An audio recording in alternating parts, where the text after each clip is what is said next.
Hi friends, இன்றைக்கி நம்ம cheese garlic bread எப்படி செய்யலான்னு பார்க்க போகிறோம். 2 ஸ்லைஸ் ப்ரெட் எடுத்துக்கோங்க. திருவி வச்சுருக்க சீஸ் ஆட் பண்ணிக்கோங்க. சீஸ் ஆட் பண்ணிக்கிட்டு காரத்துக்கு க்ரீன் சில்லி ஆட் பண்ணிக்கோங்க.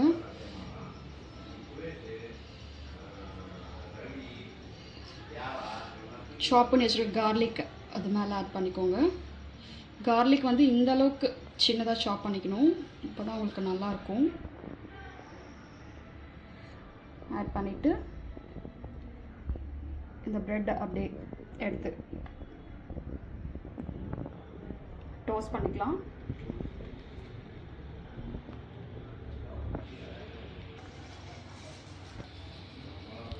இந்த அளவுக்கு டோஸ்ட் ஆனதுக்கப்புறம் எடுத்துக்கலாம். Cheese garlic bread ready. So நீங்களும் ட்ரை பண்ணி பார்த்துட்டு கமெண்ட் பண்ணுங்கள். தேங்க்ஸ் ஃபார் வாட்சிங்.